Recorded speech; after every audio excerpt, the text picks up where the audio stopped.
This conference will now be recorded. Hey, once again, thanks for joining. And my name is Adam. And in this session, what we are going to understand is what exactly is Docker Compose and why is it so important for us to know about Docker Compose? And then what are the different commands that we use in Compose? And typically to go through all those things, we will take few examples to understand it better. Okay, so that will be the complete agenda for the session. Now, before we jump into the commands, let's first understand one of the topic that is needed. Okay, so now let's say we are working in an organization where we are focusing on continuous delivery. Okay, because now what is that organization looking at? How soon can we develop and how soon can we test and deliver? And not just that, they are trying to optimize whatever solutions that they have to make sure that the development can be done in a better way. So in that, one of the architectural level changes that they have to do for a particular product development is microservice architecture. Now, in simple, what is microservice architecture? So rather than giving a product as a single product, you're going to divide it or split it into smaller and smaller components. And depending on your need, you can give a suite of components to your customer or deliver it. Okay, so that's where the productivity will be better or the business will be better. Okay, now let me tell it in a simple way. Now, especially for biryani lovers, you would like it.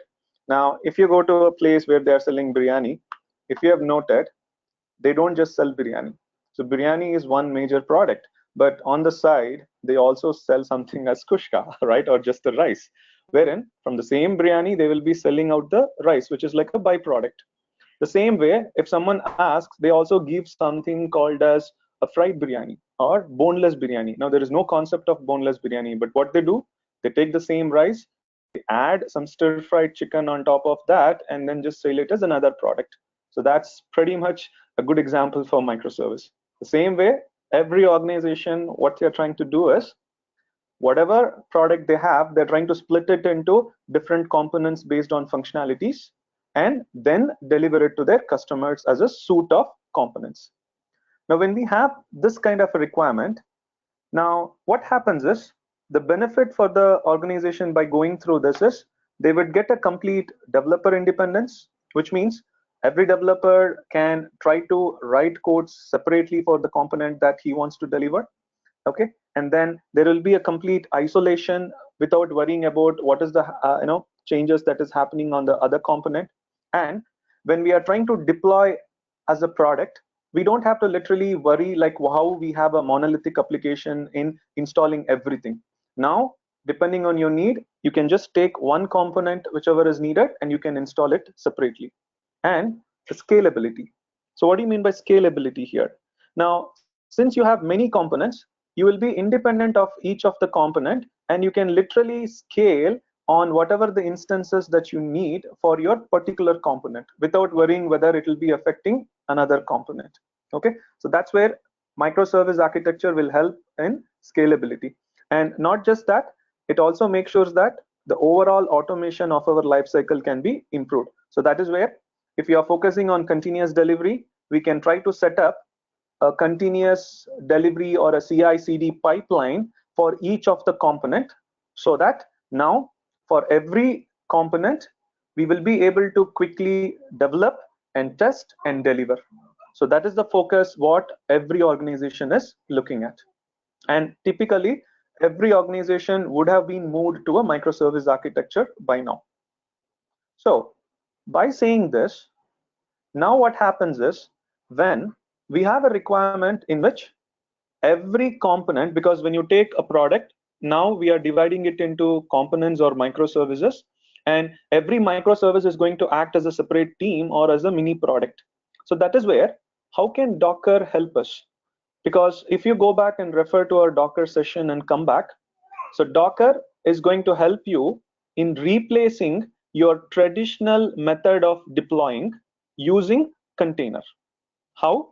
Earlier, what we used to do, so we need to first find out a machine, and in that install whatever the dependencies that you have. Let's say For example, you want to install a web application.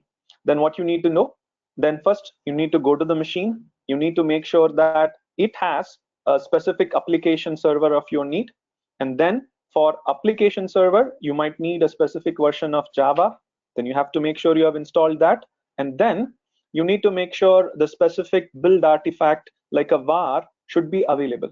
Now, all these things should be available, and only then you will be able to start your application. However, now using Docker, how is that it is going to be easy? So the traditional method is getting replaced, where whatever the components that you need or an environment you need, you can put it everything as an image and then bring it up whenever you want or whichever machine you want. Okay, so that way now what we can do is we can quickly take an image which contains all these things that I said. So typically you can say that I will have an image in which I'll have a specific OS version of my need.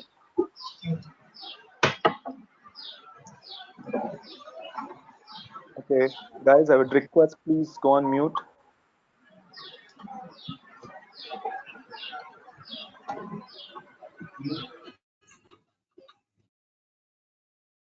Okay, so then just to come back, so let's say that I will have an image in which you will have the specific OS that you need, and then you can have Java of specific version, and then let's say an application server like JBoss of your interest, and I can also put the specific build var in it, so that by taking this image, wherever I create container, I'll be able to bring up my application very faster. So that is where it is going to replace your traditional deployment method. And now we are talking about microservice. So that's when, for me to get my application up and running, there might be several other components that is needed. Like for my application server, I might also need a database to bring in. So that's where using Docker, how can you solve this? So when you have a microservice architecture and you want to deploy in a better way, then think of creating an image for each of the component, regardless of whether it is a database or a front end or any other component. So now for each component of your product, you can create as a separate image, and you can bring up all these as separate containers and you can start using them. So that way you can break up your complete product as several components, and for each component you can have an image, and then bring up your container depending on how you want what port to have and how is that it is going to communicate. That's what we have to internally plan. And in that, if you want two containers to kind of exchange some data, and that's where you can use volumes through which you can share the data, or if you want to access an application from another container, then you can think of using some port mapping. Okay, so that is where Docker will help us in working towards a microservice solution. Okay, now with this requirement, and as an organization, when we are focusing towards completely continuous delivery and setting up a CI/CD pipeline, developers have to go through a lot of development activity. Now in that, for every change that he does, if they have to test, then they should be able to do the testing in a given machine or in the specific machine where they are developing. So that is where it will not be easy for them to get another machine and deploy the complete application or whatever the service that they need. So that's when we need to have an easier way in which we will be able to create multiple containers needed for a user like a developer. Okay, so that's when we use Docker.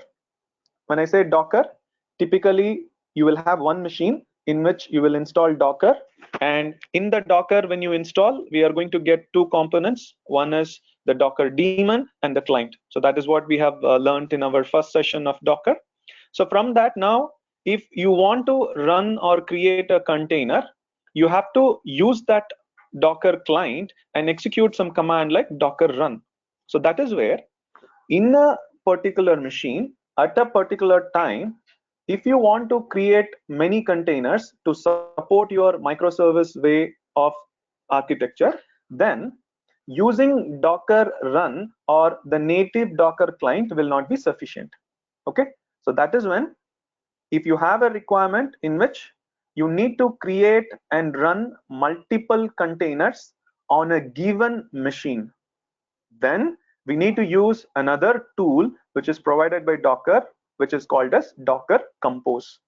Okay, and as the name says, the meaning of Docker Compose is for helping you to work in a microservice architecture when you have multiple containers to be created based on different images, and that too on the same machine where you are developing or testing. Then instead of using the native Docker client, you are going to use another tool called Docker Compose. Okay, so remember this, the Docker client is only for working and accessing one container at a time. But on the same machine, if you want to manage multiple containers, then you are going to use Docker Compose. Okay, now by saying that, Docker Compose will be very helpful for us in doing our development activity, creating multiple containers at the same time, so that I can start and stop whatever the containers that we need. And not just that, we can see all the status of the containers at the same time. Okay, so that is where, rather than working as a single container for our microservice, how many other containers that you want in a given machine, you will be able to manage everything together using Docker Compose. So that's where it will be very useful for development environment. And not just that, when you go back to your CI/CD pipeline, if you want to do some unit test or smoke test, then you're going to typically do it by installing or deploying your application in one machine. So in all those scenarios, when you have many containers to create, then it's always easier if you can manage through Docker Compose. Okay, so that's where we are going to see how exactly it is going to help us. Now, when we say Docker Compose, it's a separate tool or utility for which we are going to give whatever that we need through some file called as docker compose.yaml. In other ways, when you execute Docker Compose, the utility will check for a file called Docker Compose in the same folder where you are calling it. Okay, so that way the default name of the configuration file, which will have all the details that you want to tell to Docker Compose, is also docker-compose.yaml. Okay, now here when I say it's a YAML file, now typically for those who don't know what is a YAML file, let me just quickly give you an overview. So if you take a YAML file, in a YAML file, whatever that data you're going to give line by line, and in every line you're going to give something as a key and then a value corresponding to it. Okay, so when you say a key, the key should always end with a colon, and followed by that you should have a space and then value. Okay, some quick examples that I can say is name Adam, okay, and then let's say month April, okay, and then session, and I will say DevOps. Now here these are keywords and these are its corresponding value. However, when you are trying to use this to do some work, you might have to group some values. So that is where you can have a key inside a key also.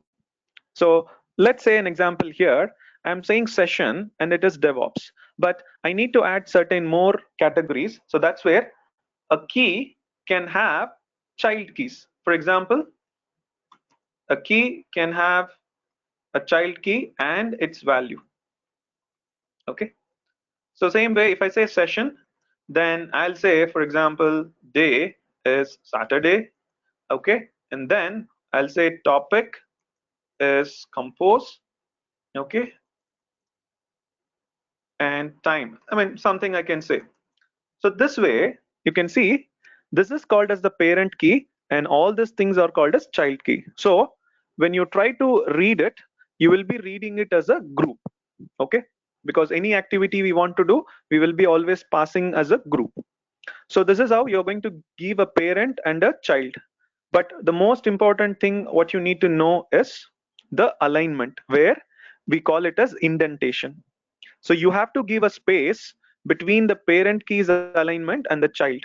Now you don't have to use tab, only spaces are allowed, and it's up to us to use how many ever space we want. But whatever the space that you have for the first, all of them should be aligned. So this way the meaning is these two are child keys and this will be part of your parent key. Okay, so this is how any YAML file that you open, you will be seeing some structure, and in that there will be some parent key and a child key. Okay, now let's not get too deeper into it. With this much of knowledge it should be good, but just another topic is sometimes you might also have to group some parent keys also. So that's where we will be having something called a section. Now when you say section, your parent key is also going to be grouped like this. So wherever you see that you're going to have an hyphen, then this is called as a section. Now here I can have something like,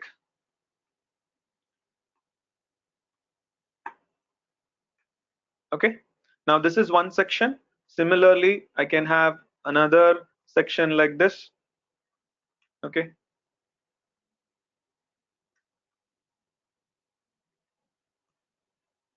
now you can see I can have several sections. Same way, just to show you, now I can just type it here. Now the important point, if you note, based on the parent key, all the rest of them has to be aligned, and here also this is the parent key, then the remaining has to be aligned properly. Okay, and now if I want to create another session, and I can call like this. Okay, and okay, so let's say session, I'll say second. Okay, something like this. You're going to have a parent key, child key, and however somewhere you can see that they will be ordered in this way. Okay, now this is how you're going to write a YAML file. In the same way, for Docker Compose, for us to help, what we are going to do is we are going to create a file called Docker Compose, and we are going to end it with .yml, or you can also end it up as .yaml. Both are good. Okay, so quickly, this way, now when you open up a Docker Compose file, then you would be seeing couple of keywords. Okay, so the first keyword what you will see is called as version, and that will tell us what is the API version that we are going to use. So generally it will be 2 or 3. Same way, there is something called as services. Okay, so what exactly is a service? So this is where now when you're trying to tell Compose to help you with some activity, you are not going to refer it as one container, because what if I want 2 containers on my same machine using one image? Then this is where instead of me executing docker run 2 times, I'm going to use Compose, and that will help me to create 2 containers. So that way a service is nothing but collection of everything that I want to tell to create an instance. So this way service is all about collection of what is that image you want, from that image how many containers you want, and based on this container what port number that you're going to map, or what volume that you're going to have, and what is the name that you're going to give. So this is how, for every management that you want to do in the container, what you're going to create as a service. And in fact, you will not be telling the Compose to create container, you will tell to create a service. So that is how Compose handles everything as a service. So in that way, when you're trying to define your YAML file, you're going to give services. So in that way, like I said, you're going to say version services, and under the services keyword, you're going to give each service name, and under that, whatever the attributes as child attributes, you're going to give. Okay, so as we go through a couple of examples, we will try to understand. Okay, just an overview of what it is going to be there.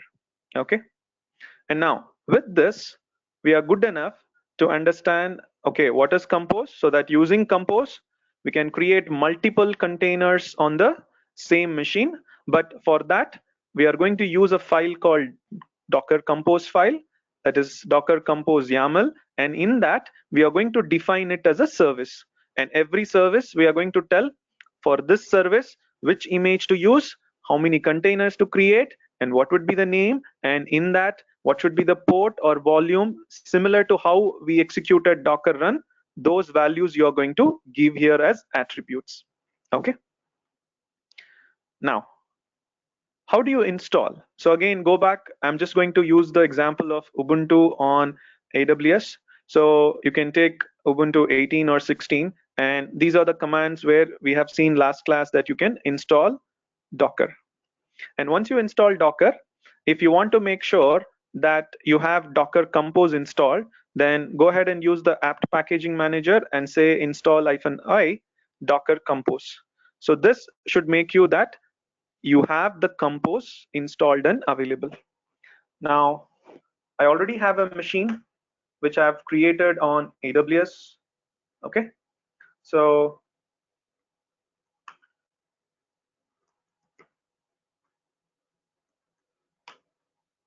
this is Ubuntu 18, and in this Docker is running for me, and I've already installed Docker Compose. So you can see Docker Compose is also installed.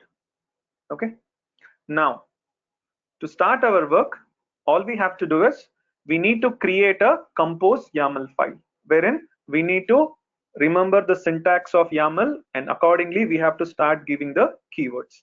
Okay, so to understand this, okay, so now let's take an example of a compose file, and we will see the syntax, and then we will come back and see what are the commands that we have for that. Okay, now I already have a couple of examples placed over here. So let me show you a couple of examples to understand it better. So let me take the first example. So in the first example, if you see, there is a file called Docker Compose, and I have two folders. Okay, so let's explore one by one. So first, let's see what is the syntax of this compose. Now here, what I'm trying to do is, you can see that I have a keyword called versions, and I'm using third version, and then I have services. Now, just to show you, probably I'll just copy paste to Notepad, which will be easy for you to see. Okay, so now you can see the alignment. So versions and services are the parent key. Now under services, all these things are child key. Now this is where, if you go back to syntax, under services, I have actually given two keyword. So this way, I'm telling the compose to help me in defining two services. Okay, the name of the service is one and the other service is two. Okay, so what is that I'm asking compose to help me with creating two separate service. And what will service contain? Service will contain what is that you want, which is internally how many containers you want, and for that container what name or what is the image that you're going to use, and couple of things depending on your need. Okay, so now in this, whatever the attributes or properties that I have defined is for this particular service. So whenever I tell compose to handle this service, it will be seeing only the content until here. Same way, when I tell to handle this service, it will be helping us to manage whatever the content below that. Okay, so that way these are parent keys and for one, and that way this is a key for build. So that is where the hierarchy that you need to know. Now let's get a little deeper into this. So this is where now using compose, it's not just that you can create a container, but you can also build an image. Okay, that's the flexibility, because sometimes you might have to generate an image and then create a container. So in those ways, you can use compose to do that also. Okay, so that is where if you want to create an image, In Docker, we call it as building an image. So that is where this keyword is going to help. So now, in order to build, what will you do? You will be saying docker build -t, and then you are going to tell a particular image name, as well as you are going to tell what is the Docker file that you are going to take, correct? So let's recall that whatever that we have seen in the previous class.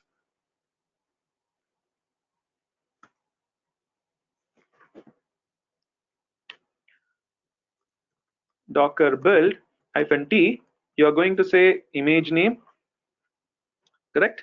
And followed by dot. Now this dot represents whatever you are doing is on the current context, and in this there is a default file called Docker file, right? That is what it is going to refer, and then whatever the name you are going to give.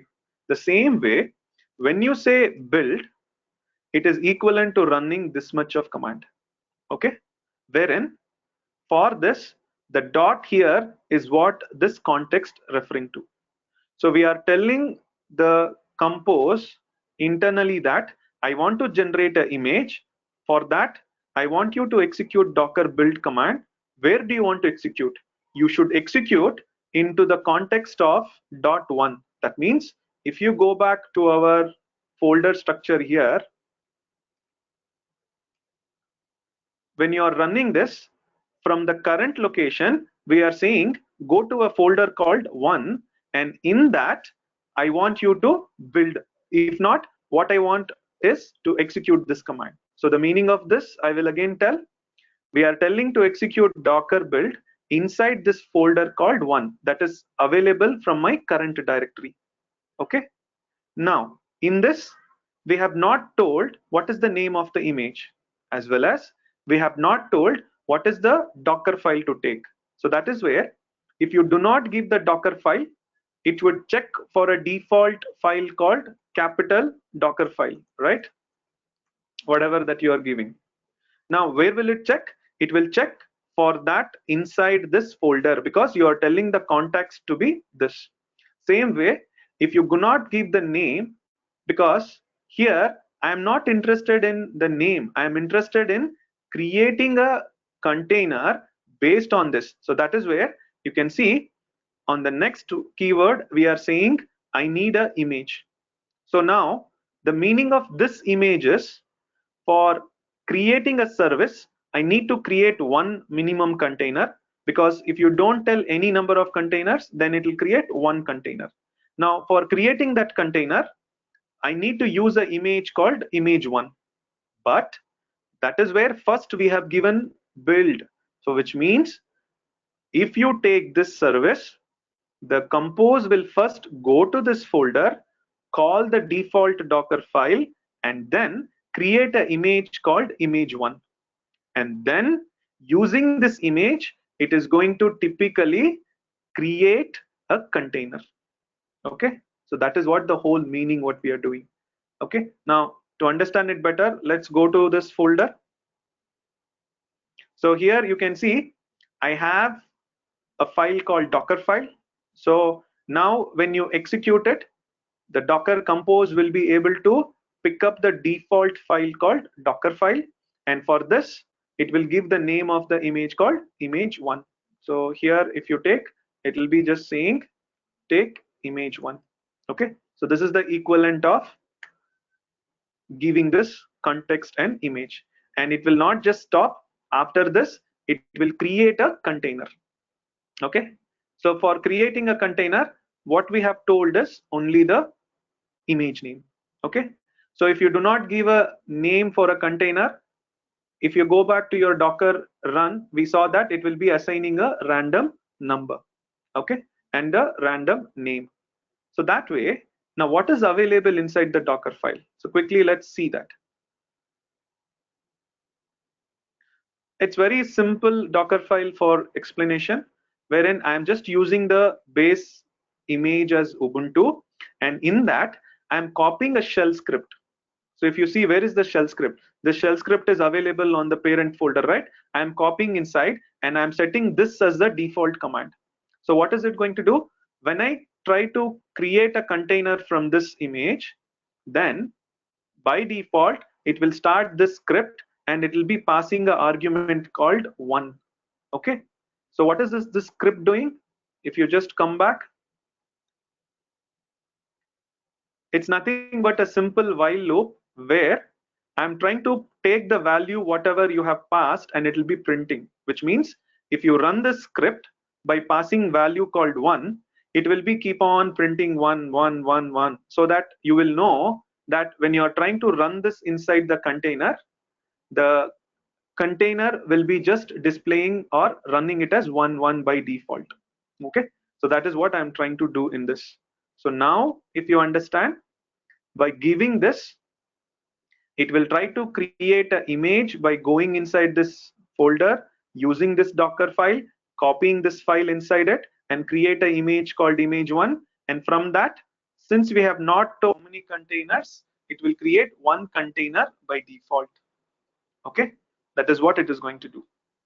Then in the same way, if you come, I have one more service in which I am doing the same thing, because like a microservice architecture, if you want to work at the same time, you might have to bring your front-end application and then you might have to bring your database, both of them in separate containers, and for both of them you might need separate image, right? So that is where, just to illustrate that as a microservice, I'm creating another service which is also having the same format, where it will go to the folder called 2, and inside that, if you see,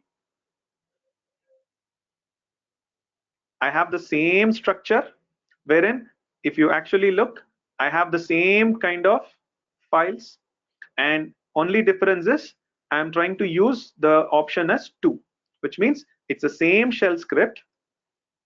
What it will be doing, whatever that you pass, it will be printing, right? So that way, now it will go inside this folder, take this and create an image called 2. So now if I create a container using this image, it will be printing 2 inside it. So that's the only difference. So that now we will know, if I access the first container for the service 1, it will be printing 1. If I access the service for this called 2, then inside the container it will be printing 2. So this way, in this example, we haven't told how many containers or anything else. We are simply showing how can we build an image and create a container, because for every service you should have at least one container. Without it, there is no meaning. Okay, so that's what it is all about. Okay, so now this is something which I've already taken.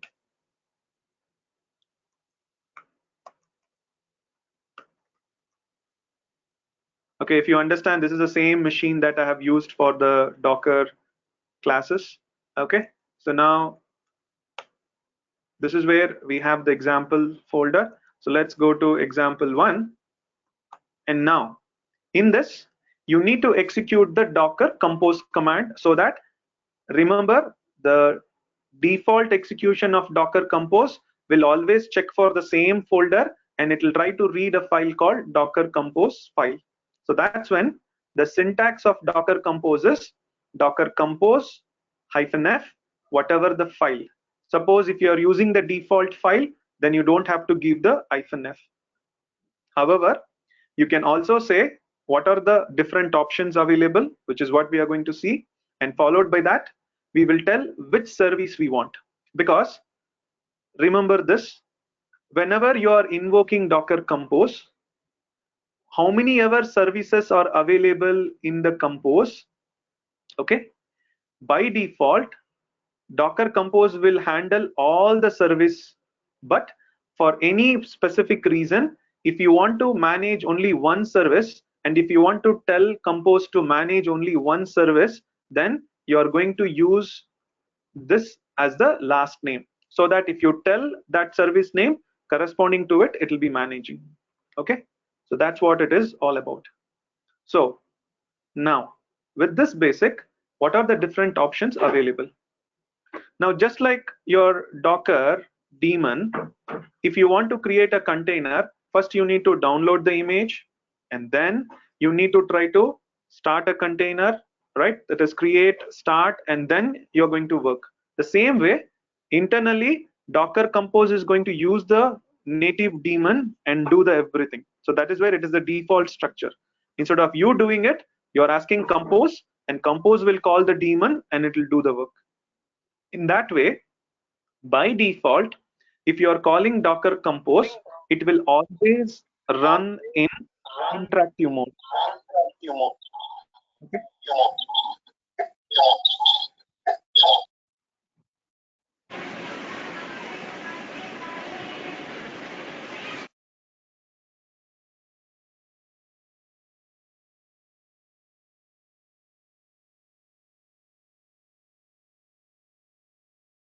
Okay, I would just request everyone to please mute it. Okay. So what I was trying to tell you is, now when you try to execute the Docker Compose, it will try to run the containers in an interactive way by default. Okay, because you are calling Docker Compose and you are giving the details in the YAML file, and in that what you have is service, and under the service, whatever the definition that you have done, it will try to pick up everything, and by default it will try to create the containers in an interactive way.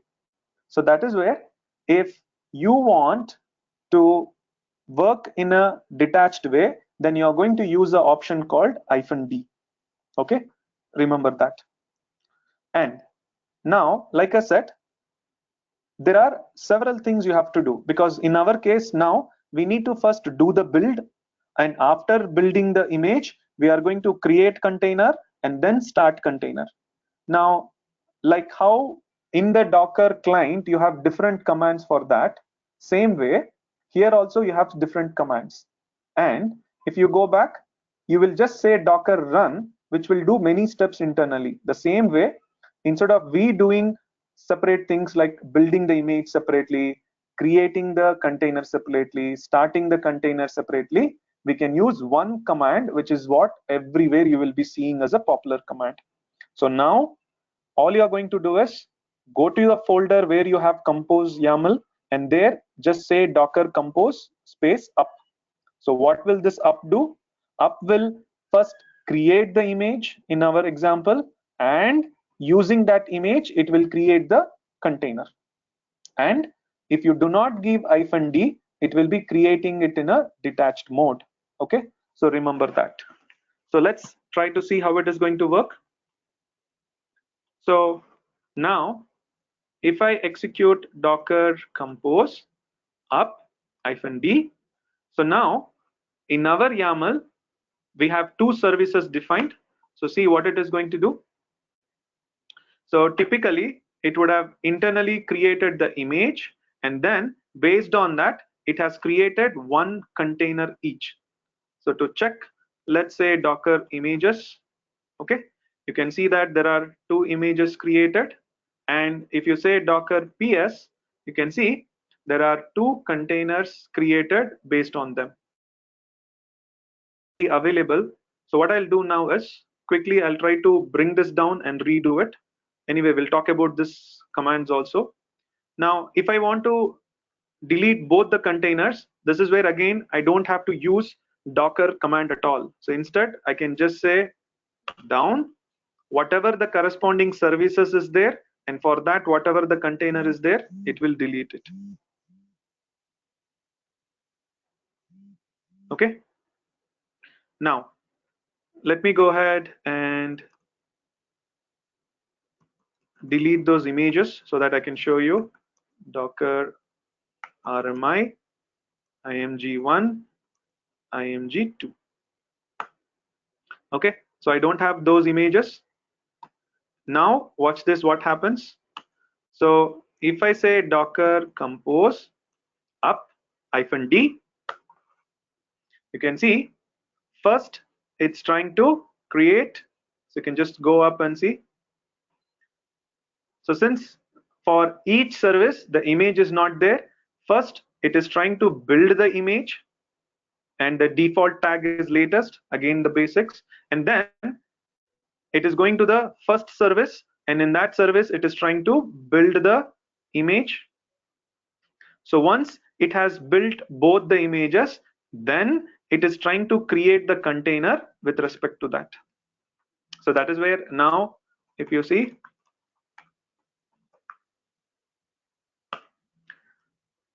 okay, if I try to say compose up, and if I do not say -d, you can see what is happening. It is going into a interactive mode. So that is where you need to know which image you have used and what is running. Because in our script, I am running a shell script, which is going to repetitively run. And that, if I do it as an interactive mode, then it is going to be like a hung state. So that's where I'll just close it. So this way, what happened? I'm just forcibly stopping because I'm not supposed to use the attached mode. But that way, now you can see it's not running, correct? Now, how do I delete? So this is where, if I want to delete, I need to go find out each container and delete. Now, instead of that, here you have the compose. So in the compose, if you say compose and down, so the opposite of up. What did it do in up? It tried to create the container. Same way when I say down, for each of the service that you have, corresponding to it, whatever the container that you wanted to create, it will get deleted. And that's where if you say docker ps, you will not have anything. So going forward, all you have to do is docker up.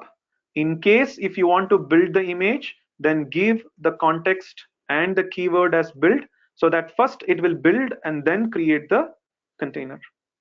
Okay, so this is on the up. However, I told you, if you run by default whatever the services available, it will try to take everything. So in our case, we had 2 services, that's why it was taking. But for some reason, if I want to handle only one service, then when you are saying docker compose and any command, you are going to say the service name. So that is where I'm going to say compose -d and service name. So here you can see the service name is 1, and correspondingly you can see that it is trying to create only the first container. Okay, so if I say docker ps, you can see that internally there is only one container created. Okay, so like this you can bring up a particular service, but if you do not tell anything, it will try to bring all the services available in the compose. Same way, when I want to bring down only one container related to a service, then I can just say down and the service corresponding to it. Okay, there is no -d. So when I say down and what's happening? Okay, I can go and delete it. So whatever the corresponding services is there, it's just going to bring it down. So that's where whatever commands that we are going to use, you can specify the service name so that it will handle that particular service. Okay, now another thing that we need to notice, in this machine you might have created many containers. Okay, now sometime you want to know what is the service that you have created, and for this service what are the containers that you have created. Okay, so that way what will happen now is we will be handling only this. What I'm trying to tell is, see, now when I bring this up, I might see only these 2 containers, but someone else might have created a container without using this service. Then if you are interested only to see those containers created by docker compose, then you can say docker compose ps, and it will try to show you the containers related to that particular service only. Now just to show you that, if I say just an example, docker run -d, so let's say I quickly create image, let's say I'll take nginx and I will create a container. Okay, so what is it going to do? So in my machine it is going to create a container. Now I use the native docker run, correct? Now it is running. Now in this, if I go ahead and say docker compose up -d, now additionally it is going to bring 2 containers. So that's where if I say docker compose ps, you can see it is not showing all the containers available in the machine, because when you say docker ps, it is showing you all the containers because this is directly talking to the daemon. But when you say compose, the compose will read the YAML file, and based on the YAML file it will show. So that is where you can see it is going to reflect everything depending on what is the content of your YAML, what are the services you have defined. So that is how using compose you can handle everything as a service. You can bring all the containers at a time or bring it down, or in that also you can tell which particular service to handle or start or stop. So that is where you're going to use up, or if you want to bring down, you can say bring down by saying compose down. And in that case, if you want to see particular containers for a particular service, you can say ps. Now in this, if I say compose ps and if I say 1, you can see it is saying that for this particular service there is only one container running, and this is the container. So that is how you will be able to manage. So remember, everything is handled as a service. Okay. Now this is on the up command, ps or down. However, now let us try to use this first and go to the next one. Now what I want you to see here is, if I am trying to run a container, okay, how will I see the logs? Suppose here I have 3 containers. Now I want to see the log of this. Then you need to find out and remember what is the name of the image or the container ID, and then you will say docker logs -f, and particularly you are trying to see the logs of a single container. Okay, the same way, now if I say a service and if I have 2 containers, I'm not talking about this example where we have 2 services with one container. What I'm trying to tell is, what if I have one service in which 2 containers are there, and if you want to see both the logs the same time, then docker logs will not be helpful. Then once again you can use the compose. Now the only difference will be docker compose logs -f and your service name. If you do not give the service name, whatever services are there in that, whatever containers are there, it is going to show you everything. Okay, so to show you that, now let's check whether it's running. So there are 2 containers running. So now see, if I say logs -f, I can choose the first service which is named as 1, and you can see it is displaying what is happening on the first service in which there is only one container. Okay, that's the reason first I took one container. Same way, if I use it as 2, then whatever is happening inside the container of the second service, it is trying to show you, because internally, if you remember, we are just printing. This is where I use the shell script, and this is name of the service, and for this service, first container, because there is only one container. Because if you have more containers, then it will say service underscore the number. Suppose if you had one more container for the same service, it will say 2 underscore 2. Okay, we will see that. Now if I do not tell anything, then by default it will take both the service. So that is where, if you look, first it has displayed 1 and then it is displaying 2. So that is where you need to remember that if you do not tell a service, always compose will consider all the services available in your YAML. So this is how compose will be very easy to manage multiple containers in the same machine which is needed for your development or testing a microservice. Okay, now if I want to stop, then what I can do, if I say docker compose down, it will stop and delete both of them, because in docker run we have a stop command and rm command. So you cannot use the rm command on a container which is running, so you have to stop and then delete. The same way, if you want to delete it, then you need to stop and delete. So that is where if you say down, it is going to stop and then delete both. But however, you have commands wherein you can separately stop and you can separately delete the containers. Okay, for some reason I don't want to delete, I just want to stop and then start. So in that case, just like how you had Docker start and stop, we have Docker compose start and stop. But the difference is you are not handling a single container. Depending on the service, it will manage. Okay, so now in this, if I say PS, you can see two things are running. So if I go ahead and say stop, and if I do not give the service name, it will take both the service, and it is not deleting, it is stopping. Okay. Adam, so stop and down. So what is the difference between this? I'll let you know, just make a note. Okay, there are still a couple of more examples, I'll tell you. So here, now if you, okay, sorry. Now if you type PS, it will clearly show that there are two containers available, but they are stopped.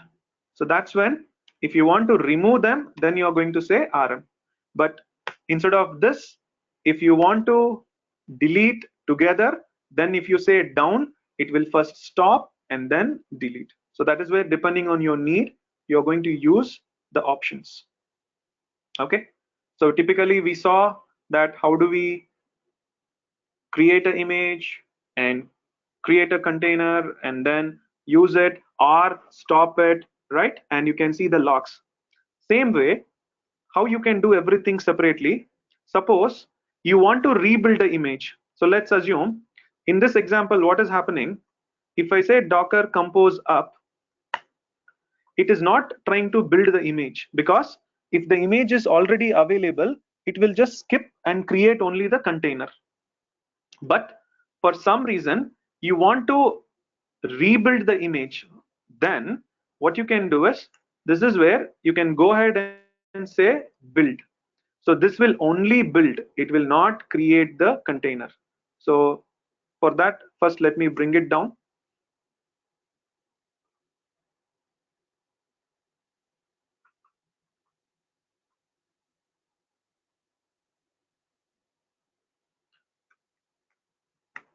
So nothing is running. So what I'll do now, let's go ahead and say Docker compose build, and once again you can tell which service that you want to build. If I don't tell anything, it's going to build both the services. Okay, so you can see what it is doing.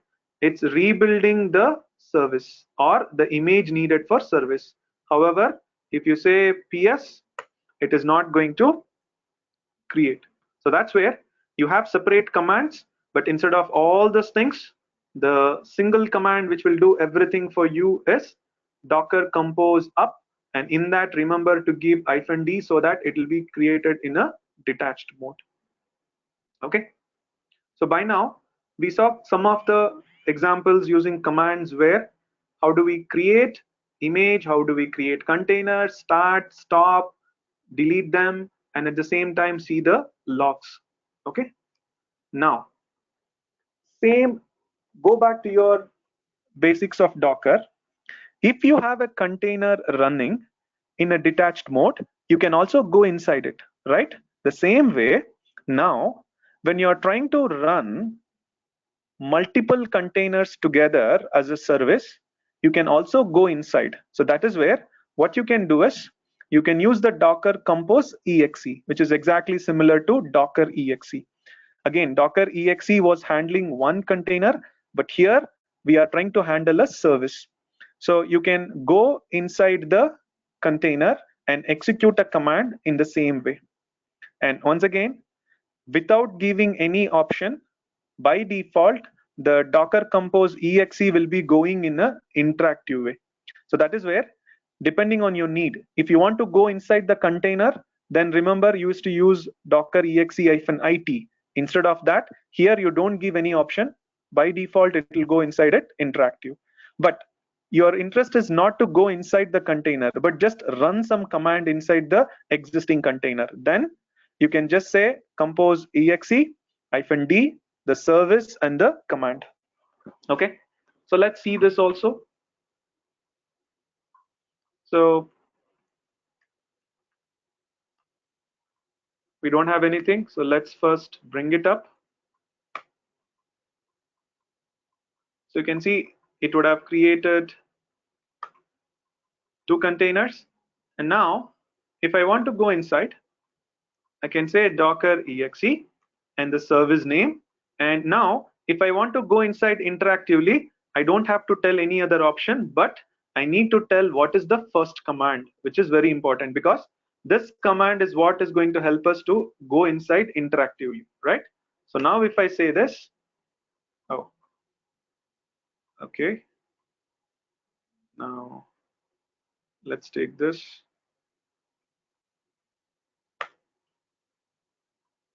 Okay, it's not running. All right, probably it's not allowing us. Okay, let's try. There is space, that's why. Docker Compose you have to use. Docker Compose. Docker Compose. Thank you. So docker compose and then exe and then let's say 1 and then bash. Okay, so now you can see we are inside the container for the first service, wherein you can see this is the command it is running. Same way in an interactive way. Okay, my screen, that's a problem. I have this recorder also, so screen is not visible. Okay, so if I want to run this against my second service, I can go ahead and say 2, and you can see we will be inside the second service container. And same way, I don't want to go interactively, then you can just say -d.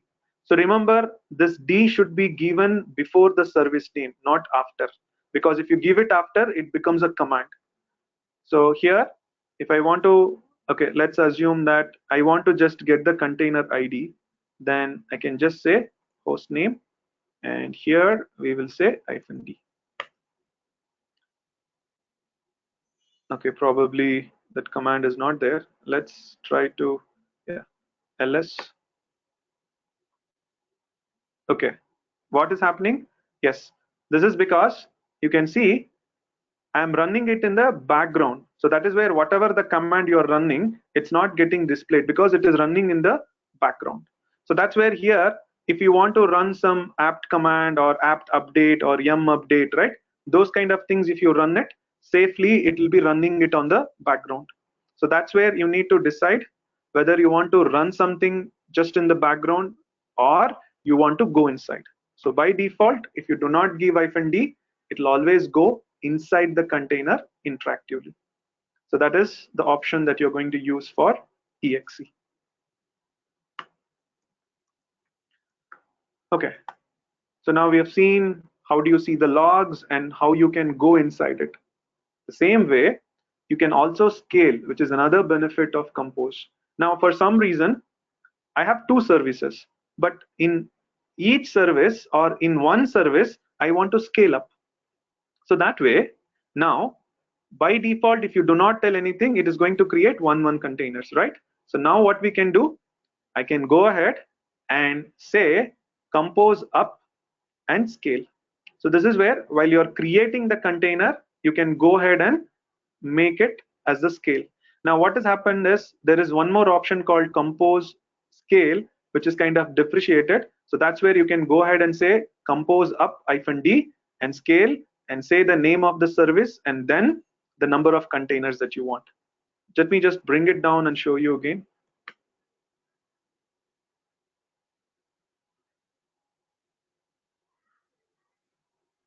So we saw that when we say compose up, by default it is going to create 1 container, right? Now if I want, I can say up -d, okay, and in that you're going to say scale and what is the name of the service that you want, and here you're going to say how many containers. Okay,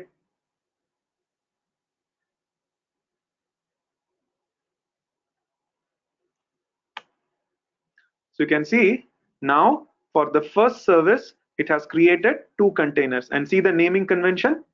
So the name is the name of the service _1 and name of the service _2. So that is how you can scale up, scale down depending on your need. Okay, So that way it will be quite useful again for your development. Now again, if I go back and just say down, it will bring down all the three together. So that is where I don't have to worry about finding out and kind of deleting or stopping and deleting everything separately. So if I say down, it will do everything. But if I want to handle only the first service, then I can say 1, then it will try to bring down only the 2 containers for the first service. Okay, so that's how it will be quite useful for us. Okay, now these are some of the most popular or useful commands using which you can think how you can create an image and then create a container, because by default in a dev environment you will not be having multiple copies of the same container, right? That and all comes in QA or in production. But for dev, to do my development or unit testing, I just need 1 container per component. So I can have a microservice which can have 2 components or 3 components. Then for each one of them you are going to just create one container. Okay, that is where it will be quite useful. Now you can also say a different name of the file. So it's not mandatory that it should always be docker compose.yaml. You can give some other name, then you need to give -f and specify the name of the file. Okay, now to show you some of the other examples, now let me go back to this folder. Okay, so let me go to another example. So in this, unlike the previous case, I don't want 2, because to explain you all those things I had 2 services. I just took the simple example. Now here I will take a compose file. Okay, now in this compose file, look carefully what I've done.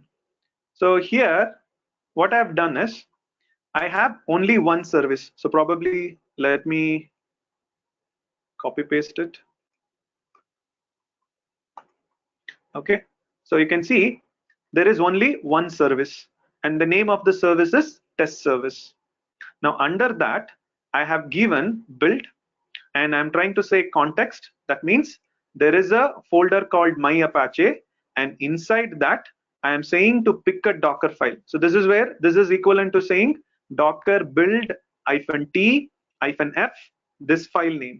Okay, so if you go back, you will see that there is a Apache folder, and inside the Apache folder you have the Docker file. Now what do you have inside it? This is the same example that I have used to show you when we went through image management in Docker. In that session I had created one image to show you at the end, right? That's the same thing what I have used here also. Okay, so what I'm going to do now in this, if you look, when you try to execute it, now this is where you can see, similar to Docker run, what are the other options I've given. So first I'm going to build an image by going into this folder and calling a file called dockerfile.apache. And what is the name of the image? So the name of the image is my Apache. Okay, and then using this I need to create a container. So the name of the container is my Apache container, and for that I'm trying to say port, which is 8080, wherein the thing that on the right hand side is your container exposed port and left hand side is my host machine. And then I'm using volumes, wherein again from the host machine, whatever that where I'm trying to have, and I'm mapping it to my containers where and in that there is a new option called restart. So this is again basics, where when you try to create a container, a single container on your machine, and if that container is stopped, by default daemon will not try to restart. So if you give this option, for any reason, if this container is getting stopped, the daemon will try to recreate it automatically. Basically restart, not recreate, restart. Okay, so that way the equivalent of this is, you will say docker, okay, just a minute, docker run, and again whether you are giving -d is up to us by choosing the first one. Okay, here it is going to just say So that if I say docker compose up-d, then it is equivalent to this, and then hyphen name is this name, and then you're going to say -p, that is the port, and -v here. Okay, and then restart is always. Okay, so this is the option, and followed by that, what is the name of the image? And again, I have not given any first command, so that is the equivalent. So you can see now, it will be easy for us to write it as a compose rather than running this command, because if you want to change something, you can just go inside this file and modify and then say docker compose. It will be very easy for us, right? In the same way over here also, it's going to manage. Okay, now let's take this example and we'll try to run. So let me go to the second example. Right, so before that, let me check whether I have port 80 assigned to anything, or is there anything listening on 80. Okay, I don't have anything on 80. So all I have to do is, in the same folder, I'm going to say docker compose up -d. So it's going to create the image for me, and after creating the image, it's going to create one container, and for that, it's going to make sure that you will be having all the spec that we given. That is what we call it as a service. Okay, so let's just wait for a few seconds.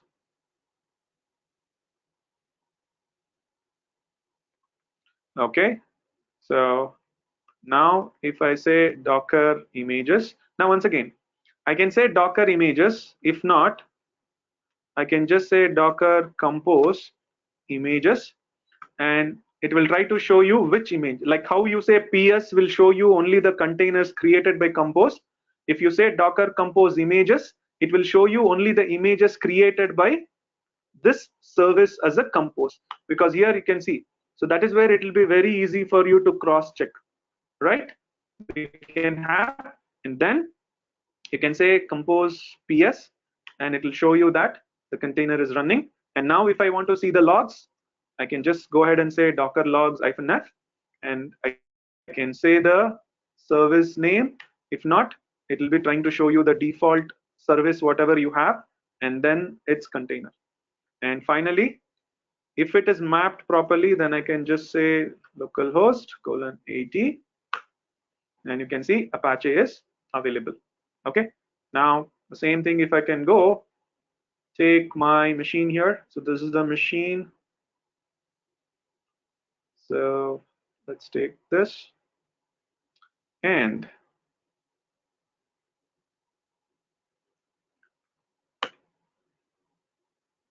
there you have. Okay, now you can see I have mapped it to the folder, right? So inside it, I just have the same file that I showed you. So it's just to show you that I'm able to access Apache, and inside that, whatever the dummy file I have. Okay, so this is how you can define your compose. Okay, and again, it's the same commands, whatever that we have used. So all it matters now is what is the compose file containing, so that in that you define it as a service, and for your service, whatever is your definition that you need, you're going to give, so that for development you can quickly create your own image and try to execute it on your same machine, wherein you can also have multiple images using which separate containers can be created for your microservice. Okay, now with all these things, let me tell you another example. Okay, so go back to the use case of Docker. Now if you are trying to have your own image in which your organization's application is there, that is deployment. Same way, now if you understand, Docker has images for every application. I can have an Nginx, Apache, Jenkins, Sonar, Artifactory, right? Everything. So that is where even you can install your GitLab. Now, if you want to do installation, for example, GitLab or Artifactory, then similar to this, you're going to write a lengthier command, and every time you want to rerun or manage, it will be difficult. So those kind of cases where for your operation you can also use it. Okay, so in this example, if you look, it's just an example where now I'm trying to use a YAML. Instead of executing or running the command called docker run, and in that I'm going to tell the image name, container name, port, and what kind of volumes that I'm going to map. And suppose if I have an environment variable, then in the docker run I'm going to say -e, right? So instead of saying all those things lengthier, it's very easy that we can simply give it as a YAML, and now it'll be very easy for me to just execute. So that way, if I have to just show you this example, let me just say example 3. And now if I want to call, so this is where you can see I don't have the default file. Then here I'm going to say docker compose -f. So what's the file name that you have? So artifactory OSS, suppose if I want to take, and then up-d. Okay, so typically it's going to manage everything accordingly. Okay, so that's where. Now remember, when are you going to use compose? So mainly for your development work, if you want to create container which could be of one image or different image, one containers each, for handling it as a microservice, you don't have to run separately Docker commands. You can put it as a compose, and you can create multiple containers on the same machine as service. If not, if you have a requirement where for your unit testing or smoke testing as part of your CI/CD pipeline, you can again use it so that quickly you can create container based on your need and test it and then stop it. And another use case which I'm showing you now is for your day-to-day operations and also for your CI/CD pipeline. If you want to manage some containers which will have some application, it is also easier if you use the compose. So you don't have to write a script for executing the docker run command. But anyway, it's going to take time, but quickly, that is what I wanted to show you. Okay, so like this, you can have your compose file defined and execute it. So that's where you can handle everything as a service. So just to close up, compose is, or docker compose is a utility which will be running on a single machine, wherein in one machine, if you want to have multiple containers to be handled, then you're going to use compose. For that, you're going to define a file called compose YAML, and inside the compose YAML, you're going to define everything as a service, wherein a service is nothing but what exactly you want, which is internally what container you want, how many containers you want, and in that which image to take. And if you want to build that image, you can also do, as well as other properties for your container like port mapping, environment variable, or volumes. All those things you can define in one file. Okay, so that's what compose is all about. So let me stop the session for now, and once again, thanks for attending, and my name is Adam.